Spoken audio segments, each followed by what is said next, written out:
Now, I started OFM approximately 2 years ago today. I started back out in Australia and now currently live out in Dubai. Now, when I started, I was working a 9 to 5, which many of you currently do or did in the past. So in this video, I'm going to break down exactly what I've learned in the last 2 years in this industry, what happened within those 2 years, the wins, the mistakes, and what I'd do exactly differently if I wanted to start OFM completely over again. Now, this isn't just about managing girls or selling spicy content. It's a performance-based business. You're juggling content, traffic, systems, chatters, VAs, and platform changes every single day. If you treat this like a passive income scheme, you're going to get completely crushed. Most of your time is spent solving problems, optimizing offers, and fixing broken systems every single day. Look, some months you'll hit massive highs, and then the next month, one of your biggest models will leave or your traffic source will die overnight. But at the end of the day, that's just the nature of this business. The ones that have lasted within this 2-year period have adapted fast and worked even smarter. Now, what I've seen within this 2-year period is people do make quick money, but they lose it extremely fast. What I've seen happen over and over again is agencies over leveraging themselves, whether it's one model or one traffic source. Now, I've seen agencies work with one model and one model only, and they've scaled her up to 100, 150K a month in revenue. And suddenly they wake up one morning just to see that she's signed to a new agency. Now, this happens every single day in this space simply because agencies have outreaching teams that outreach all these models every single day, offering them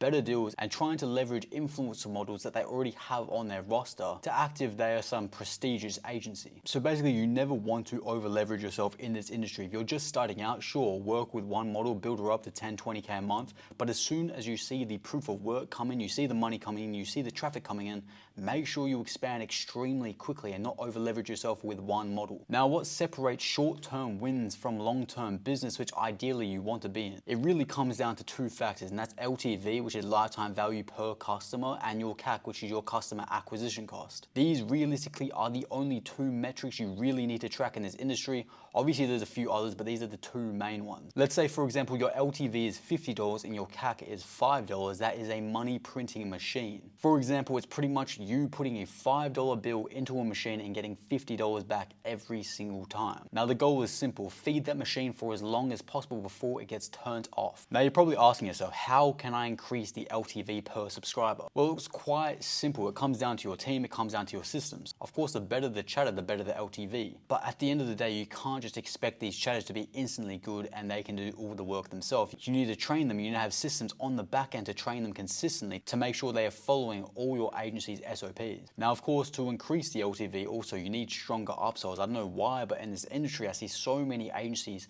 undercutting or underpricing their content. You need to understand how to upsell correctly, and you need to understand how to brand your model on the OnlyFans feed.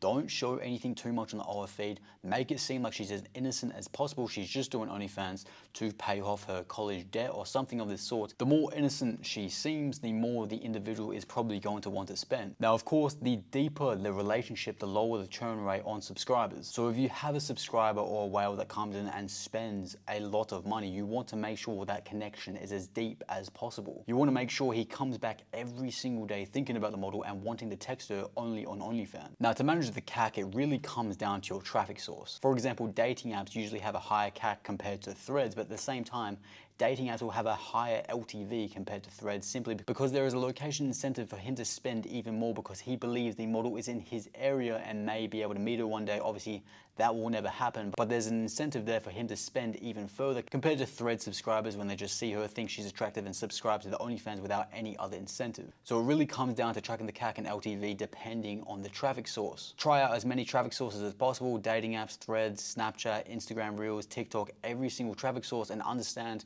what gives you the lowest CAC and highest LTV. And ultimately, you would want to scale that as high as possible, as quick as possible. Now, since I've garnered all this knowledge within the last 2 years, I'm going to tell you exactly how I would start OFM from zero. The main key point is to network as much as possible. Now, obviously, you probably hear this a lot, but it's extremely important, especially in an industry that's based all around information. You really want to put yourself in the best possible position to get as much information as possible, and that's really only possible with networking whether it's on Telegram, Discord, or in person ideally. Now, if you know people doing OFM, getting in a room with them can be a complete game changer. Next, a good team is one of the most important things. Without one, you'll be grinding 24/7 because you have to cover all the marketing and all the chatting. Now, if you're just starting, obviously you're going to have to do that by yourself until you understand what works, what doesn't, what's profitable, and what is not. But if you're an agency that has gone off the ground making 5, 10K a month, make sure that you're building extremely good systems and an extremely better team. Now, lastly, this game is getting harder and harder every single day. The profit margins are decreasing every single day as it gets more saturated. Personally, I think the meta right now is running salary models, taking 100% of their margins, and you can just print using paid ads and you have a bigger marketing budget